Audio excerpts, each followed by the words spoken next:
قل تعالوا أتل ما حرم ربكم عليكم ألا تشركوا به شيئا وبالوالدين إحسانا ولا تقتلوا أولادكم من إملاق نحن نرزقكم وإياهم ولا تقربوا الفواحش ما ظهر منها وما بطن ولا تقتلوا النفس التي حرم الله إلا بالحق ذلكم وصاكم به لعلكم تعقلون ولا تقربوا مال اليتيم إلا بالتي هي أحسن حتى يبلغ أشده وأوفوا الكيل والميزان بالقسط لا نكلف نفسا إلا وسعها وإذا قلتم فاعدلوا ولو كان ذا قربى وبعهد الله أوفوا ذلكم وصاكم به لعلكم تذكرون وأن هذا صراطي مستقيما فاتبعوه ولا تتبعوا السبل فتفرق بكم عن سبيله ذلكم وصاكم به لعلكم تتقون۔ یہ سورہ انعام کی آیت نمبر 151 سے 153 تک یہ 3 آیتیں ہیں جو میں نے آپ کے سامنے تلاوت کی ہیں۔ ان 3 آیتوں میں اللہ تبارک و تعالی نے مشرکین کو، اہل عرب کے مشرکین کو یہ دعوت دی ہے کہ اب تک جو بیان چل رہا تھا وہ یہ تھا کہ ان مشرکین نے بہت سے جانوروں یا ان کے گوشت کو اپنے اوپر بلا وجہ حرام کر رکھا ہے۔ کوئی حرمت کی کوئی دلیل نہیں ہے، کوئی ان کے پاس ایسی ہدایت نہیں آئی کہ ان کو حرام کیا جائے، لیکن انہوں نے اپنی طرف سے من گھڑت طور پر ان کو حرام قرار دے لیا ہے۔ اسی آیتوں میں اس کا بیان تفصیل سے آیا ہے۔ اب اللہ تبارک و تعالیٰ ان آیات میں ان سے یہ فرما رہے ہیں کہ جو چیزیں فی نفسی حرام نہیں تھیں، جائز تھیں، ان کو من گھڑت طور پر تم نے اپنے اوپر حرام کر لیا، لیکن کچھ چیزیں ایسی ہیں جو واقعتاً حرام ہیں، اللہ جل جلالہ نے ان کو حرام کیا ہے، لیکن تم ان کا مزے سے ارتکاب کرتے رہتے ہو۔ تو اس طرح اس پس منظر میں یہ آیات آئی ہیں۔ ترجمہ ان کا یہ ہے کہ ان سے کہو کہ آؤ میں تمہیں پڑھ کر سناؤں کہ تمہارے پروردگار نے در حقیقت تم پر کون سی باتیں حرام کی ہیں۔ وہ یہ ہے کہ اس کے ساتھ کسی کو شریک نہ ٹھہراؤ، اور ماں باپ کے ساتھ اچھا سلوک کرو، اور غربت کی وجہ سے اپنے بچوں کو قتل نہ کرو، ہم تمہیں بھی رزق دیں گے ان کو بھی، اور بے حیائی کے کاموں کے پاس بھی نہ پھٹکو، چاہے وہ بے حیائی کھلی ہوئی ہو یا چھپی ہوئی، اور جس جان کو اللہ نے حرمت عطا کی ہے اسے کسی برحق وجہ کے بغیر قتل نہ کرو۔ لوگوں یہ ہیں وہ باتیں جن کی اللہ نے تاکید کی ہے تاکہ تمہیں کچھ سمجھ آئے۔ اور یتیم جب تک پختگی کی عمر کو نہ پہنچ جائے اس وقت تک اس کے مال کے قریب بھی نہ جاؤ، مگر ایسے طریقے سے جو اس کے حق میں بہترین ہو، اور ناپ تول انصاف کے ساتھ پورا پورا کیا کرو۔ البتہ ہم کسی بھی شخص کو اس کی طاقت سے زیادہ کی تکلیف نہیں دیتے، اور جب کوئی بات کہو تو انصاف سے کام لو، چاہے معاملہ اپنے قریبی رشتہ دار ہی کا ہو، اور اللہ کے عہد کو پورا کرو۔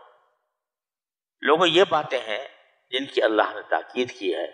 تاکہ تم نصیحت قبول کرو، اور اے پیغمبر ان سے یہ بھی کہو کہ یہ میرا سیدھا سیدھا راستہ ہے، لہذا اس کے پیچھے چلو اور دوسرے راستوں کے پیچھے نہ پڑو، ورنہ وہ تمہیں اللہ کے راستے سے الگ کر دیں گے۔ لوگوں یہ باتیں ہیں جن کی اللہ نے تاکید کی ہے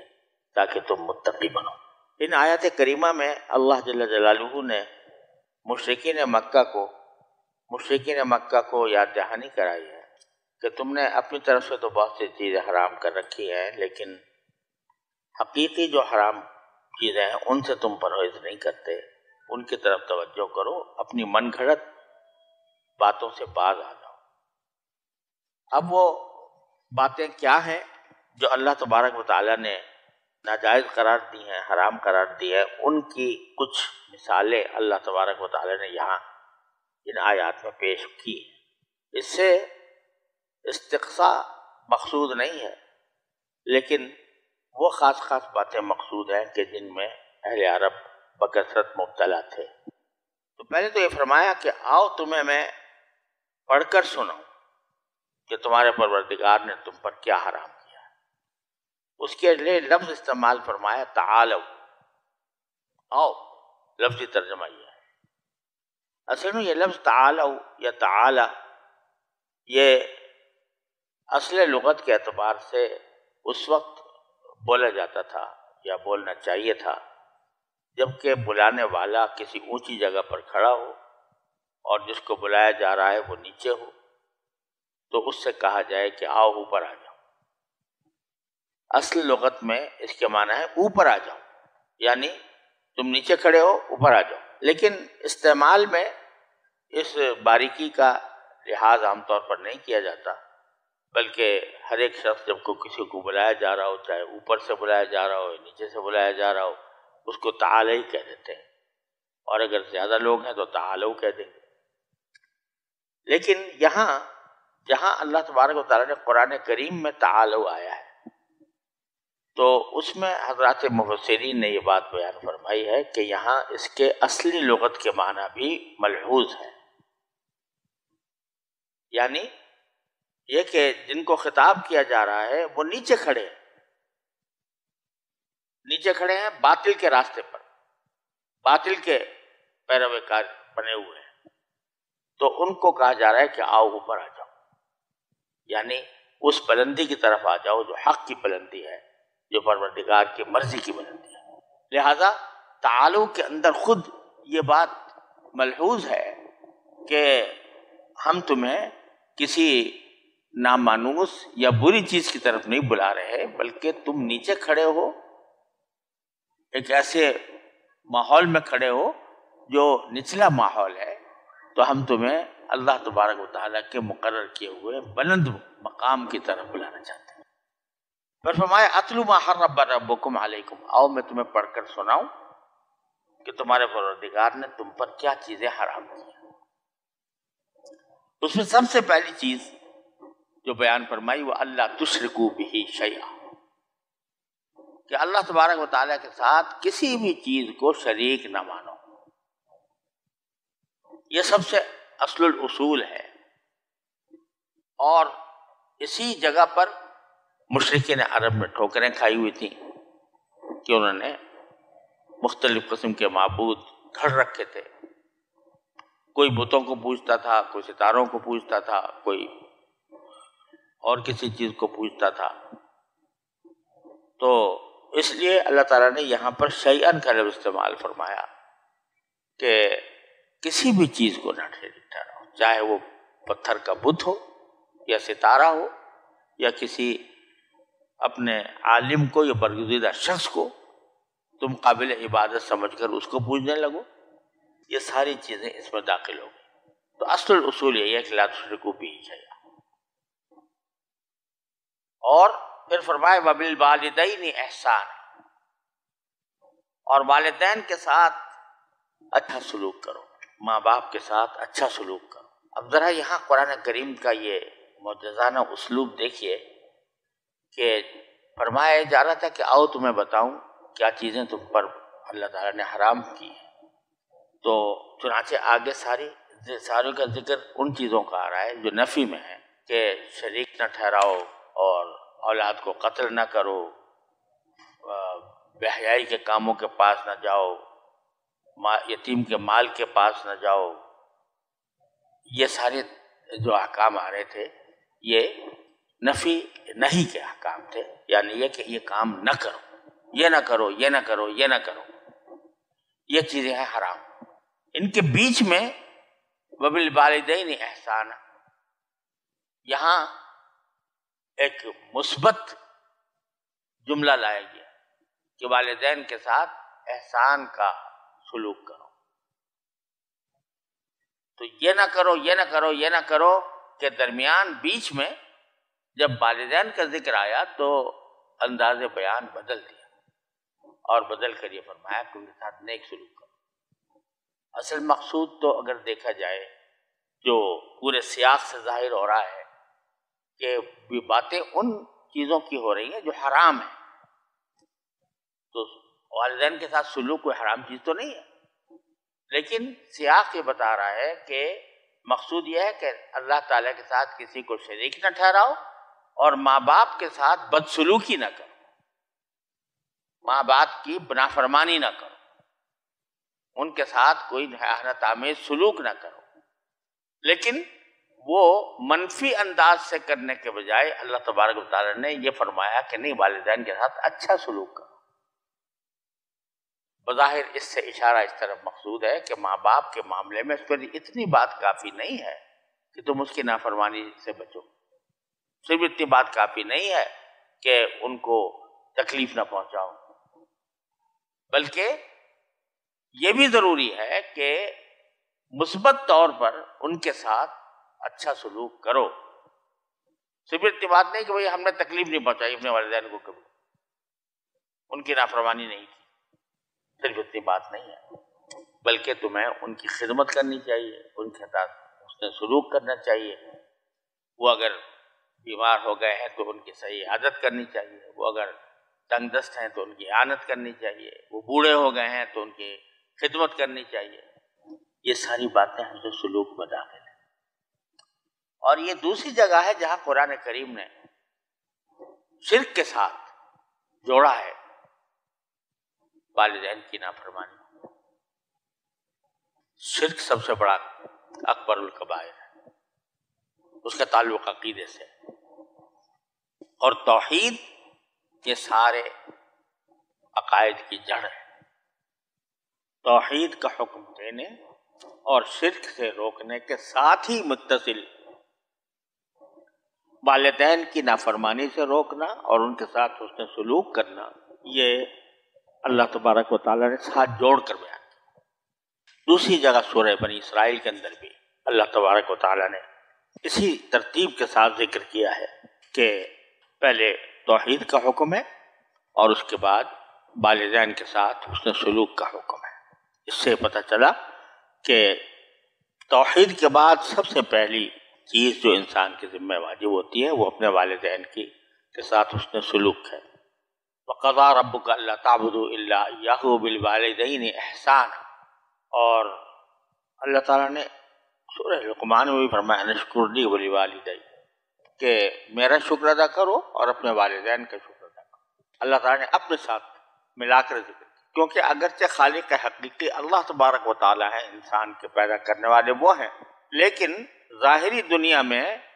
جو وسیلہ بنایا گیا وہ والدین کو بنایا گیا، لہذا اللہ تعالیٰ کے بعد دوسرا نمبر ان کا آتا ہے حسن سلوک کے سلسلے. اور اسی لیے احادیث میں اس کی بہت ہی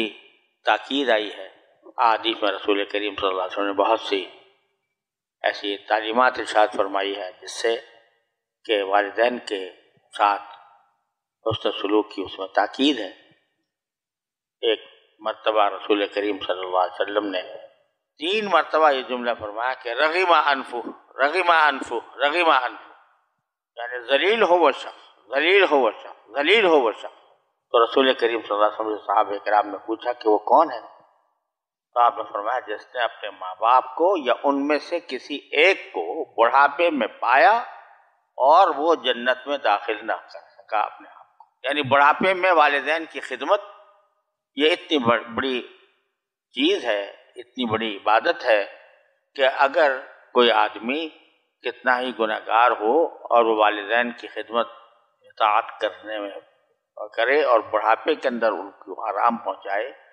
تو اللہ تعالیٰ اس کو توبہ کی توفیق دیں گے، استغفار کی توفیق دیں گے اور اس کے نتیجے میں وہ جنت میں داخل ہوگا. تو دوسری چیز یہ بیان فرمائی، پھر فرمایا لا تقتلوا اولادکم من املاق، اپنی اولاد کو مفلسی کی وجہ سے قتل نہ کرو. یہ بھی ایک عجیب طریقہ رائج تھا اہل عرب کے اندر کہ وہ اپنی اولاد کو قتل کر ڈالتے تھے. اس کی کئی شکلیں تھیں. ایک تو بعض اوقات اگر بیٹی پیدا ہو گئی تو وہ اس کو اپنے لیے بغیرتی سمجھتے تھے، لہذا اس کو زندہ درگور کر دیتے تھے، جس کا ذکر قرآن کریم میں کئی جگہ آیا ہے۔ اور دوسرا یہ کہ بعض اوقات وہ اس لیے قتل کرتے تھے اولاد کو کہ یہ کھائے گی کہاں سے، ہم تو خود ہی مفلس ہیں، ہم تو خود ہی غریب ہیں، اپنا ہی کھانا گزارا مشکل ہو رہا ہے، ایک بچہ اور آ جائے گا تو اس کے نتیجے میں ہم معاشی پریشانی میں مبتلا ہوں گے، لہذا قتل کر دو اس کو۔ یہاں خاص طور پر اسی کا ذکر ہے، اسی قتل اولاد کا، کہ جو مفلسی کے خوف سے کیا جا رہا ہے۔ اپنے اولاد کو قتل نہ کرو مفلسی کی وجہ سے، اور وجہ اس کی یہ بیان فرمائے کہ نحن نرزقکم وإیاہم، ہم ہی تمہیں رزق دیتے ہیں اور ہم ہی ان کو بھی دیں گے۔ تو اس خوف سے کہ یہ بچہ پیدا ہو گیا تو یہ میرے لیے مفلسی کا سبب بنے گا، یہ قتل کرنا کسی طرح بھی جائز نہیں ہے، ہم نے اس کو حرام کیا۔ وَلَا تَقْرَبُوا الْفَوَاحِشَ مَا ظَهَرَ مِنْهَا وَمَا بَطَنَ۔ پھر اس کے بعد فرمایا کہ بدکاریوں کے کام کے قریب بھی نہ جانا، بے حیائی کے کام، ما ظہر منہا وما بطن، چاہے وہ بے حیائی کا کام ظاہر کھلا ہوا ہو یا چھپا ہوا ہو، اس کے قریب نہیں جانا۔ قرآن کریم نے یہ اصطلاح متعدد جگہ پر استعمال فرمائی ہے، فحشاء، ان اللہ یامر بالعدل، ان اللہ ینہی عن الفحشاء والمنکر والبغی، ینہی عن الفحشاء والمنکر والبغی۔ تو قرآن کریم نے یہ لفظ کئی جگہ استعمال فرمایا۔ اس کے لفظی معنی تو اصل میں یہ ہے کہ فحش کہا جاتا ہے کسی بھی چیز کے اندر حد سے گزر جانے کو فحش کہا جاتا ہے۔ اسی واسطے کہا جاتا ہے کہ یہ مثلا کہتے ہیں ھذا غلط فاحش، یہ فحش غلطی ہے۔ فحش غلطی ہونے کی کیا معنی ہے کہ بالکل کھلی ہوئی ہے، اس کے اوپر کسی دلیل قائم کرنے کی ضرورت نہیں۔ لیکن زیادہ اس کا جو مخصوص استعمال ہے وہ بے حیائی کے کاموں میں ہے، جس میں زنا اور اس کے مقدمات اور اس کی طرف لوگوں کو دعوت دینے والے تمام کام یا اس کے مبادی، یہ سارے کے سارے اسی میں داخل ہیں۔ فحاشی کے قریب نہ جاؤ،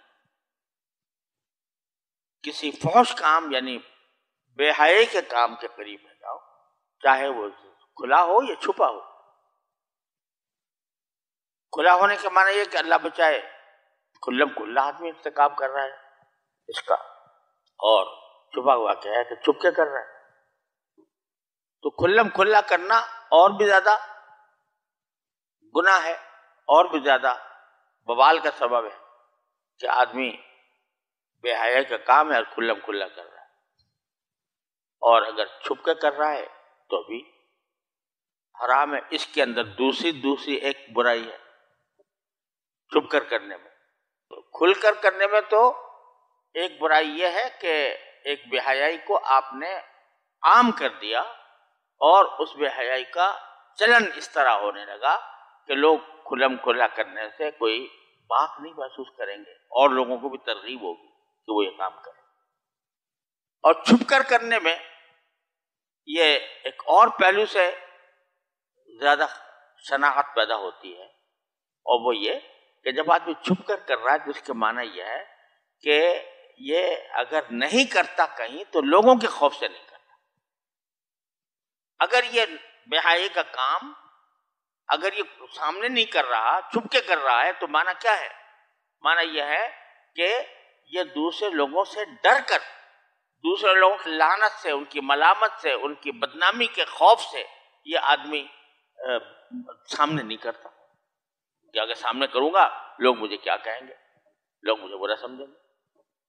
لیکن چھپ کے کر لیتا ہے اس واسطے کہ وہاں اس لوگوں کی ملامت کا خوف نہیں ہوتا، جس کے معنی یہ ہوا کہ وہ اللہ تعالیٰ سے ڈر کر نہیں چھوڑ رہا کسی کام کو، خلوت میں تنہائی میں کر رہا ہے، حالانکہ جانتا ہے کہ اللہ تعالیٰ مجھے دیکھ رہا ہے۔ تو اس کے دل میں ڈر اللہ کا نہیں ہے، ڈر مخلوق کا ہے۔ تو دونوں میں ایک اضافی خرابی ہے۔ علانیہ کرنے میں اضافی خرابی یہ ہے کہ دوسروں کے لیے بھی دعوت ہے،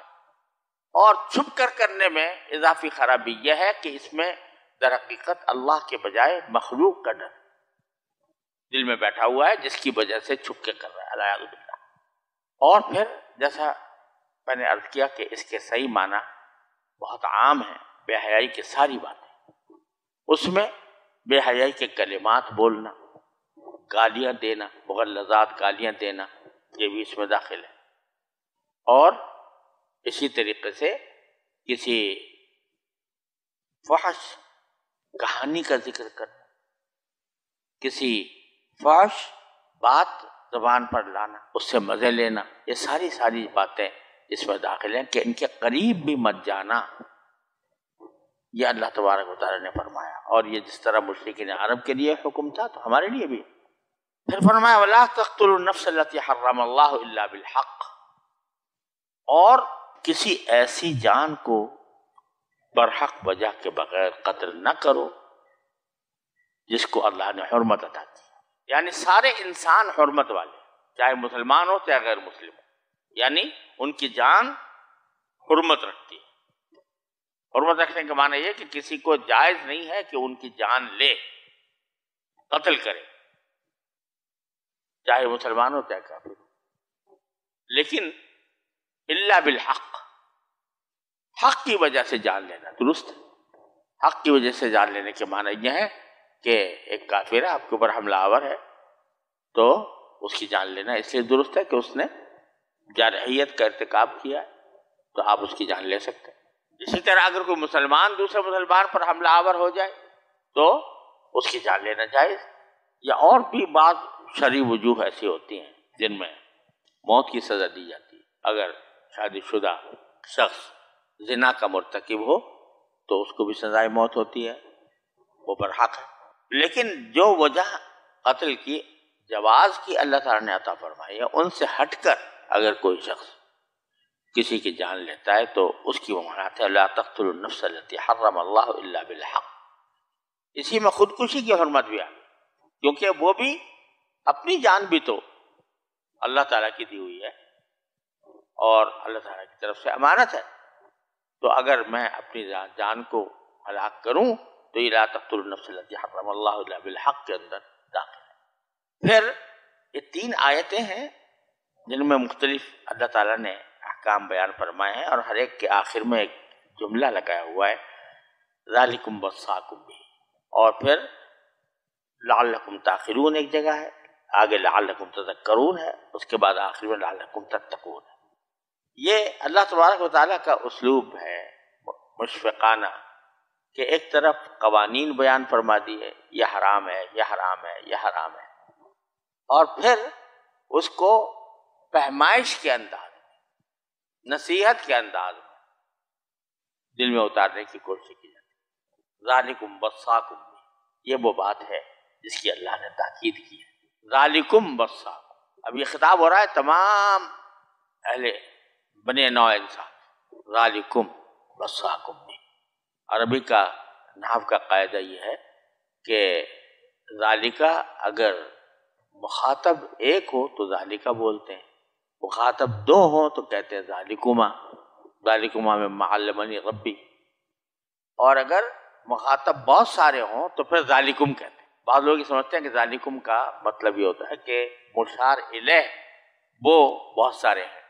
نہیں، عربی زبان میں اس میں تعلق ہوتا ہے مخاطب کا، کہ مخاطب ایک ہے تو ذالکہ، مخاطب 2 ہیں تو ذالکما، مخاطب 3 ہیں یا اس سے زیادہ ہے تو ذالکم۔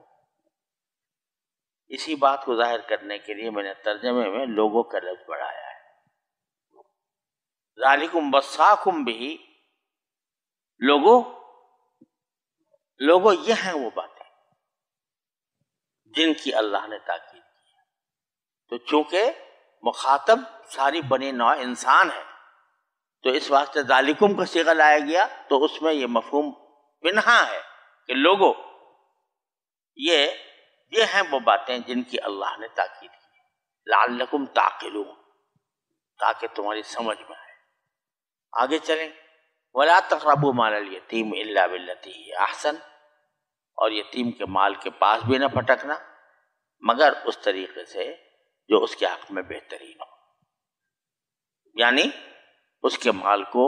امانت کے طور پر بہت احتیاط سے محفوظ رکھنا، اس میں تصرف نہ کرنا، اس میں کہیں ایسا نہ ہو کہ تم اس کا مال کھا جاؤ۔ اس کی تفصیل سورہ نساء میں کہ ابتدا میں گزر چکی ہے کہ یتیموں کے ساتھ کیا حکم ہونا چاہیے۔ حتیٰ یبلغ اشدہ،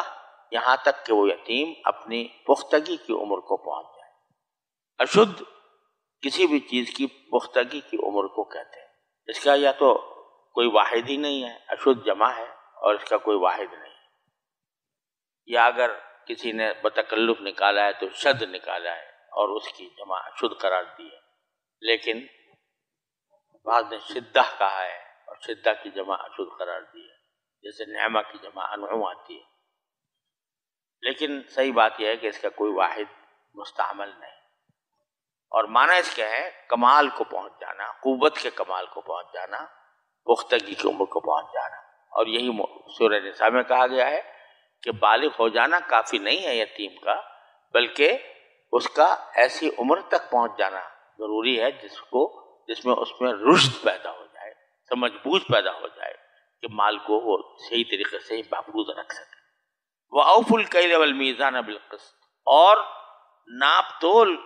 انصاف کے ساتھ پورا کیا کرو۔ جو چیز لینی دینی ہے تو وہ پورے انصاف کے ساتھ صحیح تول کر، صحیح ناپ کر دی جائے، اور صحیح ناپ کر صحیح تول کر دینے میں یہ بات بھی داخل ہے کہ اگر کسی نے کوئی چیز کا معاہدہ کیا ہوا ہے، مثلا کوئی ملازم ہے اور اس نے معاہدہ کیا ہوا ہے کہ وہ 8 گھنٹے کہیں پر ڈیوٹی دے گا، تو اگر 8 گھنٹے ڈیوٹی میں وہ کمی کرتا ہے، دیر سے جاتا ہے، جلدی اٹھاتا ہے، تو یہ بھی ناپ تول میں کمی کیا حکم میں داخل ہے۔ لہذا پہلے فرمایا کہ ناپ تول میں کمی کرنے کے بجائے پورا تولا کرو، پورا ناپا کرو، لیکن ساتھ ہی یہ جملہ فرما دیا کہ لا نکلف نفسا الا وسعها، ہم کسی بھی انسان کو، کسی بھی جان کو تکلیف نہیں دیتے مگر اس کی وسعت سے مطابق ہو، کسی کو بھی اس کی وسعت سے زیادہ تکلیف نہیں دیتے۔ اس سے 2 باتوں کی طرف اشارہ معلوم ہوتا ہے، واللہ سبحانہ وعالم۔ ایک تو یہ کہ جب ناپ کر کوئی چیز دے رہے ہو، مثلا گندم ہے اور ایک پیالے سے ناپ کے دے رہے ہو، تو پیالہ بھرنا ضروری ہے، لیکن اگر ایک آدھ دانہ ادھر سے ادھر ہو جائے معمولی طور پر، تو اتنی تدقیق کرنا کہ بھئی جتنے دانے اس میں ہیں اتنے ہی دانے اس میں بھی آئیں، کوئی ایک گنتی کرے ایک دانے کی، تو اس بات کا مکلف ہم نے نہیں کیا، بلکہ عرفاً جس چیز کو کہا جائے کہ یہ واقعتاً اس نے پورا ناپ کر دیا ہے تو اس کو ناپ کر دینا سمجھا جائے گا، اور اس میں اتنی تدقیق کی، باریک بینی کی ضرورت نہیں ہے کہ ایک دانے کو گن کر حساب کرو۔ ایک معنی تو یہ ہے لا یکلف اللہ نفسا الا وسعہا، اور یہاں پر لا نکلف نفسا الا وسعہا، ہم کسی کو تکلیف دیتے اس کی وسعت سے زیادہ۔ اور دوسرے معنی اس کے یہ بھی ہو سکتے ہیں کہ کوئی شخص یہ کہے کہ جناب آپ نے مجھے اتنا پابند کر دیا کہ میں ہمیشہ پورا ناپ کروں، پورا تول کروں، تو یہ تو ہمارے چلن سے باہر ہے، ہمارے رواج کے خلاف، ہم اس کی پابندی ہمارے لیے مشکل ہے۔ تو کیونکہ رواج چلا ہوا تھا کہ بس ایسے ہی اندازے سے کام چلا رہے تھے، تو اس وجہ سے آپ نے فرمایا کہ نہیں، بلکہ جو کچھ ہم نے حکم دیا ہے وہ تمہاری وسعت سے باہر نہیں ہے، وہ تمہاری وسعت میں ہے کہ کیل بھی پورا کرو اور وزن بھی پورا کرو اور انصاف کے ساتھ کرو۔ وَإِذَا قُلْتُمْ فَعْدِلُوا وَلَوْ كَانَ ذَا قُرْبَىٰ، اور جب تم کوئی بات کہو تو انصاف سے کام لو، چاہے معاملہ تمہارے کسی رشتہ داری کا کیوں نہ ہو۔ یعنی یہاں قاضی کے فیصلے کا حکم کی بات نہیں ہو رہی کہ قاضی جب فیصلہ کرے تو انصاف سے کرے، بلکہ ہر انسان سے کہا جا رہا ہے کہ اذا قلتم فعدلوا، جب تم کوئی بات کہو تو انصاف سے کہو۔ یہ ہے تلوار سے زیادہ تیز اور بال سے زیادہ باریک بات، کہ جب کوئی بات کہو تو انصاف سے کہو کسی کے بارے میں کوئی ذکر کر رہے ہو، کسی پر کوئی تبصرہ کر رہے ہو، کسی کی بات کے اوپر کوئی اپنی طرف سے کوئی رائے ظاہر کر رہے ہو، تو عدل سے کام لو۔ اب یہ عدل سے کام کس طرح لیں؟ تو اس کا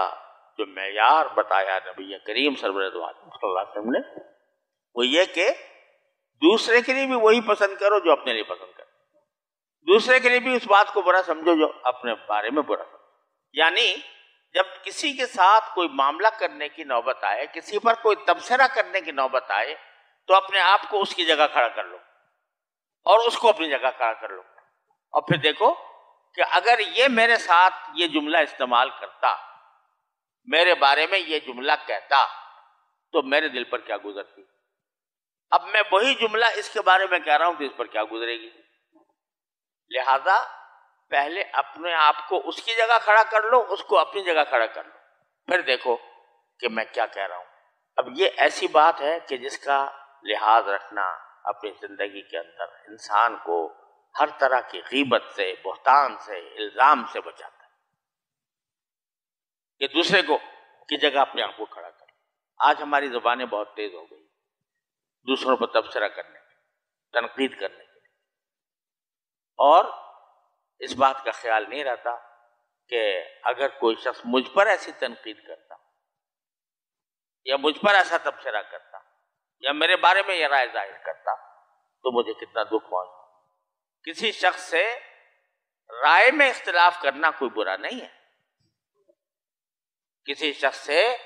اس کے کی غلط رائے پر متنبہ کرنا یہ کوئی بری بات نہیں ہے، لیکن اس کے نتیجے میں اس کے لیے ایسے الفاظ استعمال کرنا جو دل آزار ہو، چاہے وہ سنجیدگی سے کیا جائے یا طنزیہ انداز میں کیا جائے، وہ عدل کے خلاف ہے۔ وَإِذَا قُلْتُمْ فَعْدِلُوا، جب کوئی بات کہو تو عدل سے کام لو۔ اسی کو میرے والد ماجد رحمۃ اللہ علیہ اس طرح تعبیر فرمایا کرتے تھے کہ جب بھی کسی کوئی بات کہو تو پہلے یہ سوچ لو کہ آیا میں اس کو کسی عدالت میں ثابت کر سکتا ہوں یا نہیں، کیونکہ یا تو دنیا میں پیش آ جائے گی عدالت تو اس کا جواب دینا مشکل ہوگا، اور اگر دنیا میں نہ آئے تو آخرت میں تو ہونی ہی ہونی ہے۔ وَلَوْ كَانَ ذَا قُرْبَىٰ، چاہے معاملہ اپنے رشتے دار کا ہو لیکن عدل سے کام۔ وَبِعَهْدِ اللَّهِ أَوْفُوا، اور اللہ کے ساتھ جو تم نے عہد کیا ہے اس کو پورا کرو۔ عہد کیا تھا کہ آپ ہمارے پروردگار ہیں، ہم آپ کے بندے ہیں، ہم آپ کی عبادت کریں گے، آپ کی اطاعت کریں گے، اس کو پورا کرو۔ اور بعض مفسرین نے فرمایا کہ عہد اللہ میں یہ بات بھی داخل ہے کہ جب کسی انسان سے کوئی معاہدہ کیا جا رہا ہے اور اس میں اللہ کے حوالے سے کیا جا رہا ہے، اللہ کو گواہ بنا کر کیا جا رہا ہے،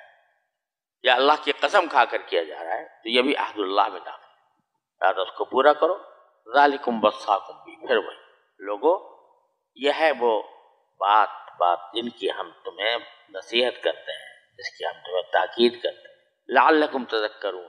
شاید تمہیں نصیحت قبول کر لو۔ پھر یہ ساری 9 چیزیں ہیں تقریباً، ان کو گنوا کر آخر میں فرمایا وَأَنَّ هَٰذَا صِرَاطِي مُسْتَقِيمٌ، جو کچھ میں بتا رہا ہوں یہ میرا راستہ ہے جو بالکل سیدھا سیدھا ہے۔ فَاتَّبِعُوهُ، اسی کے پیچھے چلو، وَلَا تَتَّبِعُوا السُّبُلَ، اور دوسرے جو راستے نکل رہے ہیں ادھر سے ادھر سے ان کے پیچھے نہ چلو۔ فَتَفَرَّقَ بِكُمْ عَنْ سَبِيلِهِ، بعض حضرات نے اس کی تفسیر میں یہ فرمایا کہ مثلا اللہ تبارک و تعالیٰ نے کوئی حکم نازل فرمایا ہے اپنی کتاب مقدس میں، تو اس کا جو کھلا کھلا ظاہری مفہوم ہے وہ ہے ان ھذا صراطی مستقیم، اور کوئی اس کو توڑ موڑ کر کسی اور کوئی اور معنی پہنائے جو اس کے ظاہری مفہوم کے خلاف ہے، تو یہ کسی نے یہ تعبیل کر لی، کسی نے وہ تعبیل کر لی، کسی نے وہ راستہ نکال لیا، کسی نے وہ راستہ نکال لیا۔ وہ وَلَا تَتَّبِعُوا السُّبُلَ، دوسرے راستوں کے پیچھے نہ چلو۔ فَتَفَرَّقَ بِكُمْ عَنْ سَبِيلِهِ، کہ ورنہ وہ تمہیں اللہ کے راستے سے الگ کر دے۔ اور وہ جو ہے بیچ والا راستہ جس کو حضور اقدس صلی اللہ علیہ وسلم کی طرف منسوب کر کے فرما رہے ہیں کہ ان ھذا صراطی مستقیم، یہ میرا راستہ ہے، تو سنت کا جو راستہ ہے وہ ہے مستقیم، اور اسی کے پیچھے چلنا ہے۔ اور جو دوسرے راستے تعبیل کے ذریعے نکالے گئے ہیں تو وہ ان راستوں کو یہ کہا جائے گا کہ وہ دوسرے راستے پر لے جائیں گے۔ ذالکم وصاکم بہ لعلکم تتقون، لوگوں یہ باتیں ہیں جن کی اللہ نے تاکید کی ہے تاکہ تم متقی بنو۔ یہ جملہ 3 مرتبہ دہرایا ہر آیت میں، شفقت کا اظہار کرنے، محبت سے ایک حکم دینے کے، اور ہر جگہ اس کا جو آخری جز ہے وہ بدلا ہوا ہے۔ لعلکم تعقلون پہلے ہے، پھر لعلکم تذکرون ہے، پھر لعلکم تتقون ہے۔ پہلے جو لعلکم تعقلون ہے وہ آیا ہے ان احکام کے بعد کہ ایک تو شرک کی ممانعت، والدین کے ساتھ اس نے سلوک، بچوں کو قتل نہ کرنا، اور بے حیائی کے کاموں سے بچنا، اور کسی انسان کو ناحق قتل کرنا، اس کے بارے میں فرمایا لعلکم تعقلون، کیونکہ یہ کام ایسے ہیں کہ اگر محض عقل سے بھی آدمی سوچے تو یہ برے نظر آئیں گے۔ شرک کے خلاف عقلی دلیل موجود ہے، والدین کی نافرمانی کے خلاف عقلی دلیل موجود ہے، اولاد کو قتل کرنے کے بارے میں، کسی بندے کو ناحق قتل کر دینے کے بارے میں، کوئی بھی معقول آدمی ایسا نہیں ہے کہ جو اس کے بارے میں کوئی انکار کرے۔ تو پہلی جو چیزیں تھیں وہ ایسی تھیں کہ جن کی خرابی کا ادراک عقل سے کیا جا سکتا تھا، لعلکم تعقلون فرمایا۔ آگے جو فرمایا گیا کہ یتیم کے مال کے بارے میں ایسا احتیاط کرو، وہاں عقل یہ کہہ سکتی تھی کہ بھائی میں تو ان کی دیکھ بھال کر رہا ہوں، ان کی نگرانی کر رہا ہوں، ان کے مال کا انتظام کر رہا ہوں،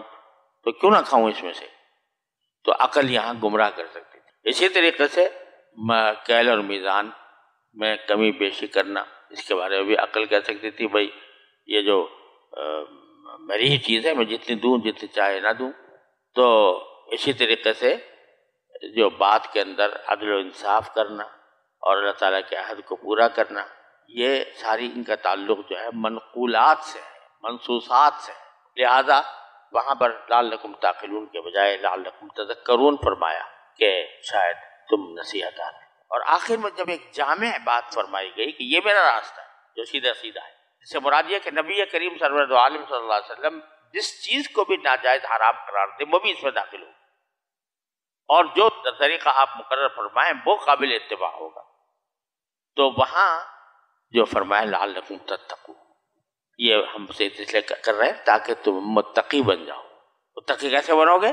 کہ انہی نبی کریم صلی عالم صلی اللہ علیہ وسلم کی ہدایات کی پیروی کرو گے تو پھر سیدھے راستے پر رہو گے، متقی بن جاؤ گے، ورنہ تم پتہ نہیں کس کھائی میں جا کر گرو۔ تو اس لیے لعلکم تتقون فرمایا۔